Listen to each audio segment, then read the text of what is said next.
Hello people! Welcome back for another video. And for today's video, pupunta tayo sa La Union with the fam for this year's Holy Week. Ngayon, samahan nyo lang muna kaming mag-empake ng mga dadalhin. At kaya ganito kalaki yung dadalhin kasi tatlo na kaming mag-share dito. So if you want to join us in this year's Holy Week sa La Union, just keep on watching.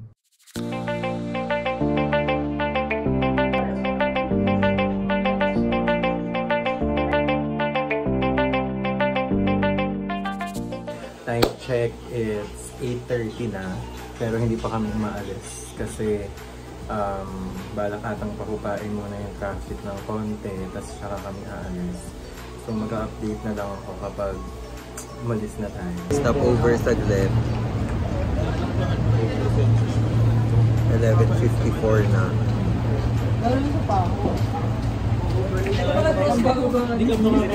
Hello people, so it's 5:37 AM na and hindi pa kami natutulog kasi gusto lang muna namin makita yung sunrise, pero nakarating kami dito around 3:30 na. So ayun, hello.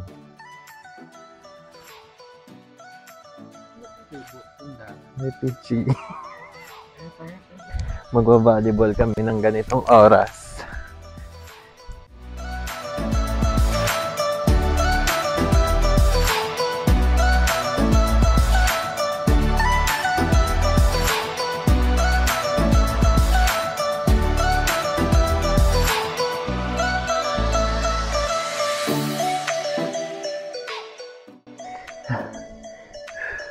Ayun, hindi siya magandang plano. Nakakahingal. Ganda naman ni Pichi. Bakit nagtataray? Mga magpapahinga na sana kaso nadamit sa sunrise.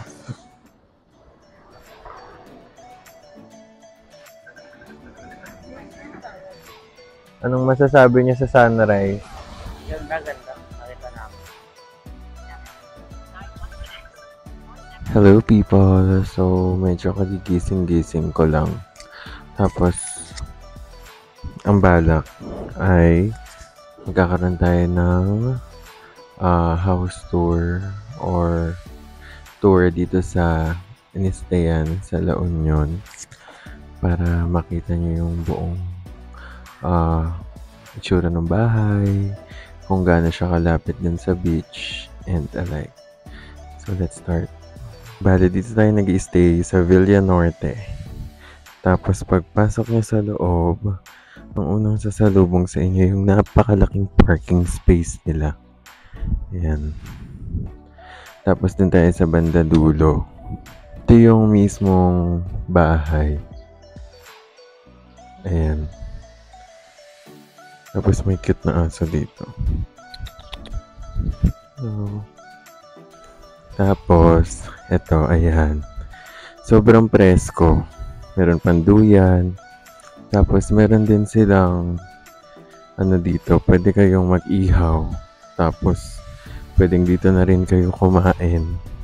Ito, hindi pa ito yung mismong ihawan. Meron pa dito. Ito pa yung isa. Ayan. Tapos, dito pwede kayong kumain. Tapos, dito naman sa other side, yung papunta doon sa kitchen. Pero dito muna tayo sa pagpasok. Pagpasok nyo, dito, ito na yung mga makikita nyo.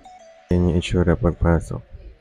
Tapos makikita nyo yung restrooms, comfort room, andito agad. Kasi, kapag galing ka sa beach, makakapagbanlaw ka agad rito. Tapos kung mapapansin nyo, sobrang laki nung CR nila, no? Tapos, ito yung sala. Ayan. Yung sala. Tapos, ito yung unang bedroom. May mga beds. Tapos, may mga pool beds lang sila. Ayan, 4. Tapos, isang malaki. Tapos, air condition din naman. Ito yung room number 1. Tapos, paglabas niya sala. Tapos ito yung dining. Hi. Papakin yan. Ilalako ng mga Tapos yun yung isang bedroom. May dalawang bed. Tapos double deck. Dalawa din. Ayan. Tapos air conditioned na rin siya. Tapos ito yung kanina tinuro ko na connection. Parang papunta sa labas. Ayan. Tapos meron din parang pwedeng mapag-stayan ng chill lang dito sa labas. Tapos, kapag binuksan nyo itong blue na gate, ayun na yung beach. Ayun lang. Nasa labas lang siya. Tapos ito, pwede rin kayo magstay dito. Presko din dito. Ayan yung mga lamesa. May duyan nga rin. Ayan. Pasok tayo. Ayan. Yung mga tables and chairs din. Just chill. Ayan, may duyan. Bale, pwede kayong magduyan dito. Tapos, kapag naupo kayo dito, ayan yung makikita nyo. Ayan, yung beach. Nakasalukuyan, medyo malakas yung alon. Tapos, kung iniisip nyo, medyo mabato. Dito lang yan sa parang sa malapit na area. Pero pag nandun na kayo sa bandang malapit sa tubig, hindi na siya ganun bato. Ayan, balik na tayo sa loob. Pala si Peachy. By the way, pet friendly siya. Kaya andito si Peachy, si Oreo, at si Lara. Kaya na. Pasok na tayo dito sa loob. Yun pa isang dog.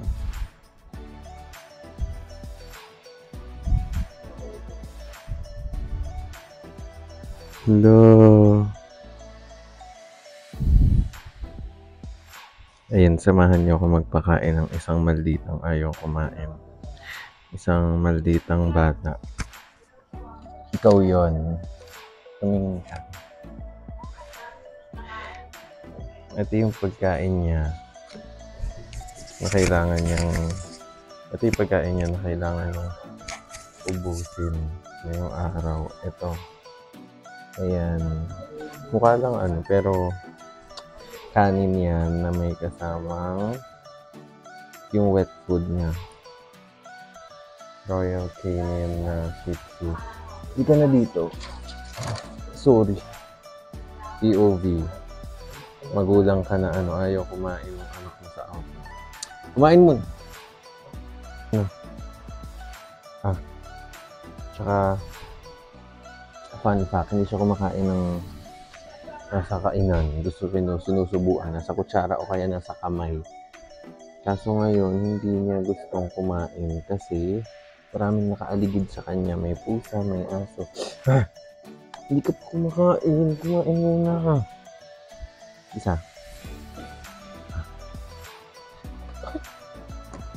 Bad ka talaga o kainin mo yan. Pero minsan talaga kapag nasa labas, hindi siya kumakain. Parang ayaw niya. Siguro ni-enjoy niya yung nasa labas, gano'n. Kala mo kasi. Sige, tignan nyo. Tatry natin kung kakainin niya to. Yung nalaglag na. Dito lang naman sa lamesa. Diba ayaw niya talagang kainin. Tapos ending, hindi na siya kakain. O kaya yung pellet na lang. Nagdala naman kami ng pellet kasi nga ganito siya kapag umaalis. Hindi siya kumakain. Kain na, tignan mo bibigay ko to doon. Konti lang. Dali. Good girl. Ayan, kumakain na siya. Nare-realize niya nang kailangan niyang kumain kasi mahaba pa araw niya. Ang hirap talaga magpalaki ng aso. Anak, kumain ka na. Dali na. Pichi, dali na. Ay, nako.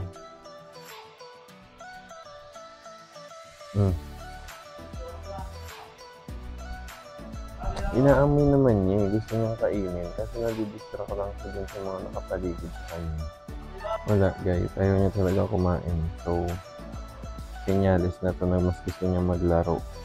Ano ba yan mga people? Let's be organized. Magpapaano lang ako. A day in my Bayo life na, kaya na talaga pwede sa atin. as a part of pamilyang hindi nagkakasundo kapag aalis. Kanina ka? Kaya ka ba dyan? Bali, 1:00 ng hapon at kakain tayo sa Sabong Fried Chicken. Dadalin nga, di ba sabi niyo magbe-beach, may court kasi doon. Dapat nagdala tayo sa gano'n na to. Nag-recommend tayo bilang nung first time natin nakarating sa La Union. Dinala tayo ni Ate M, shout out kay Ate M, sa Sabong Fried Chicken. Tapos magkakape. Bale, sa Sabong Fried Chicken yung unang pupuntahan. Kasi ang tagal ko rin kinrave nun at idadamay natin sila sa craving na to. Update na lang kami kapag nandun na kami. Nandito na kami. Konting lakad na lang. At makikraving satisfied na tayo.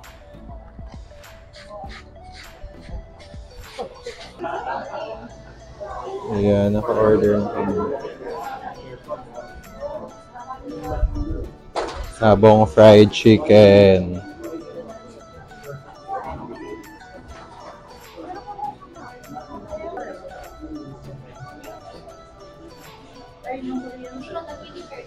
After Sabong Fried Chicken, Coco Mama for dessert. Then, itatry din nila yung El Union coffee bago maglakad sa beach.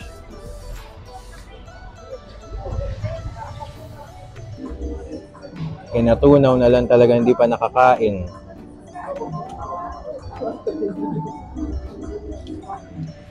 Shake na yan pagkatapos.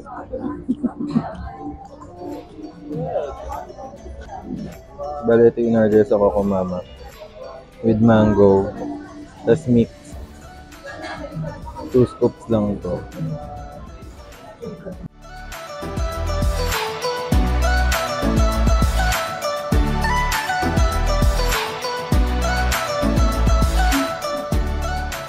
Stream of consciousness.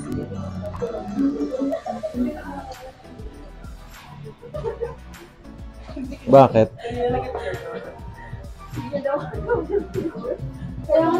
Ito na yung cookies and cream frap.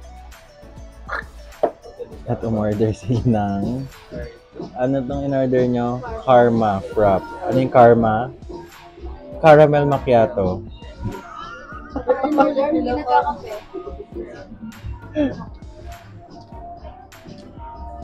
Andito naman tayo ngayon sa Port San Juan at naghahanap ng makakain pa din.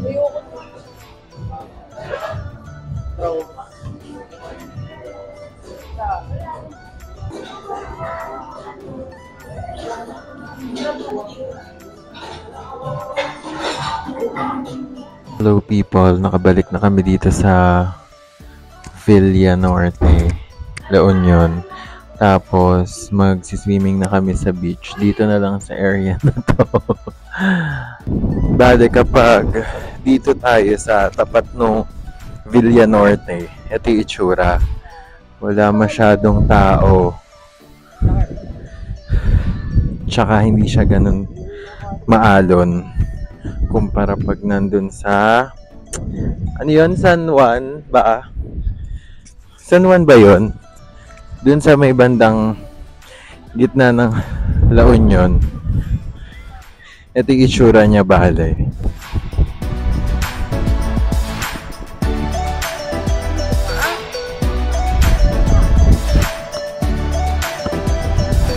Magbe-beach volleyball muna kami ulit.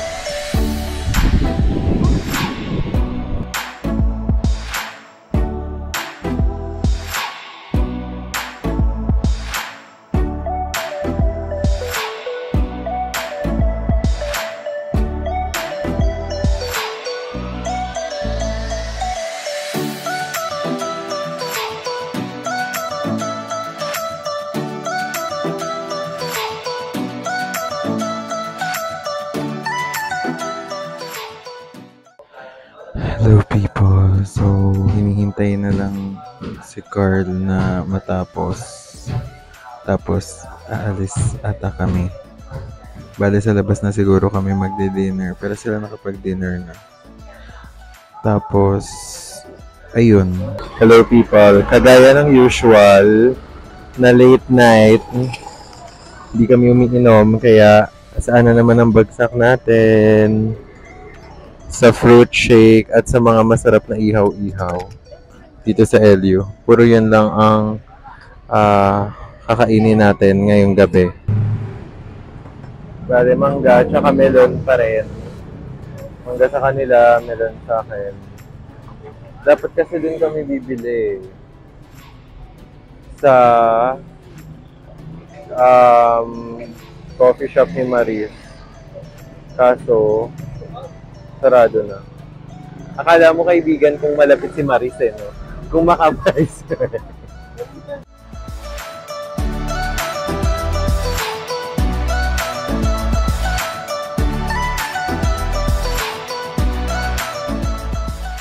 Hello people, good morning. So, nag-aayos na kami ngayon. Kasi 12 noon yung check out. Tapos, ang balak namin ay before 12 or saktong 12 makaalis na dito kasi may susunod. Tapos si Peachy, habang naghihintay ilalabas ko muna para naman kahit pa paano lakad-lakad siya sa labas kasi first time niya rin makalabas or makarating dito sa La Union. Bali, aayusan lang natin si Peachy bago lumabas. Yun. Kasi nagdala tayo ng damit niya tsaka ng diaper. Tapos nagdala din tayo ng sapatos niya para yung pang-aapak niya sa buhangin. Kasi mahilig siyang magdilat-dilat din ng paa niya after.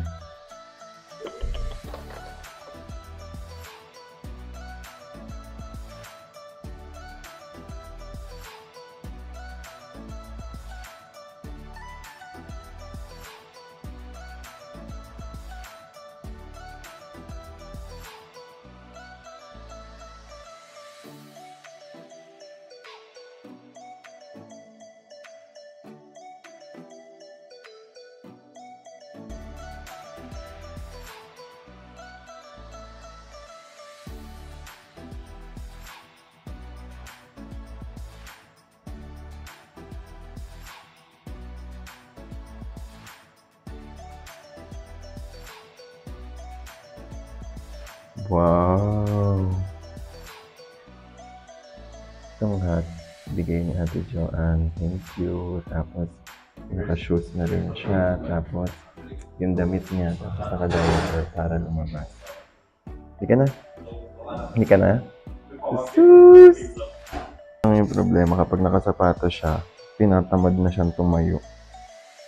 O kaya naiirita siyang tumayo. Hindi kasi siya sanay na nakasapatos. Hindi ka na? Jump!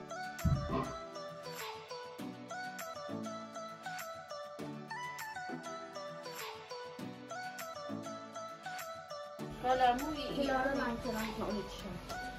Tignan mo sila Oreo kay Mado. Lara, uuwi na. Itong panik na panik. Sa Oreo. Pichi. Oo, Pichi ka ba eh? Ito si OE. Hindi, gawin tae. Tae mo naman yan eh. Hindi, itsura niyo dyan. Dali lang na damit si Pichi. Hindi ka na dito. Ay, bakit? Isa na nakaitim ko yun. Bakit nakaitim ko yun? Ayun ka dito, baby. Fred. So, tayo ay mag-grape picking. Ichi. Ay. Andito tayo, sobrang lawak. Sobrang laki ng farm. Kinuha niya. Hindi ko ginagay. Kinuha niya lang. Ganyan pa dito yan. Ayun na, mahilig ka sa grape. Si Pichi, nasa La Union Grape Picking Farm.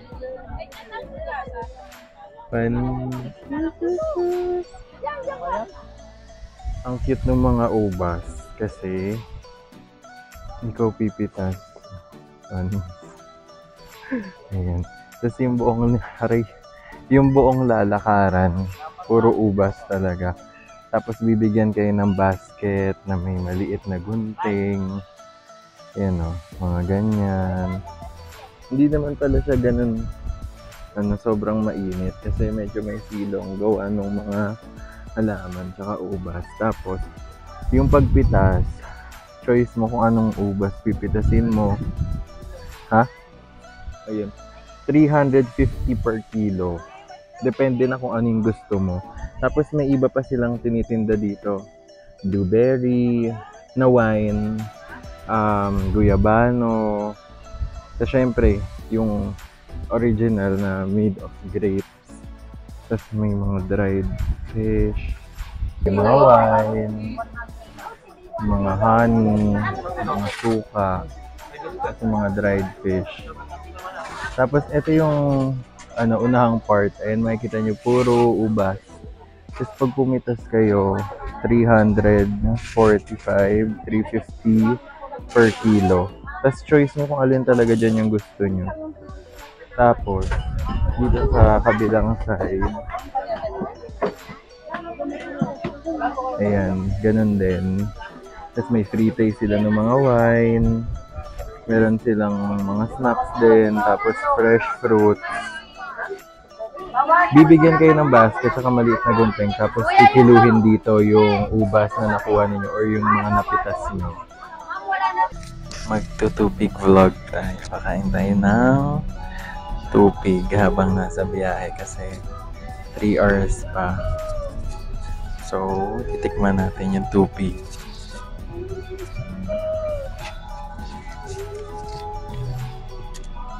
Ito yung tsura niya.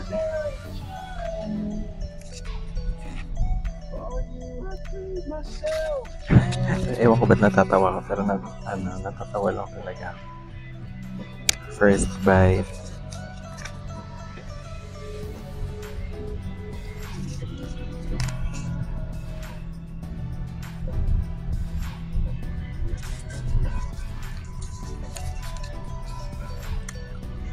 ASMR. Kanina pa ako daldal ng daldal, patay pala yung microphone. Kumakain tayo ng tupig. Sobrang creamy. Hindi ko alam bakit.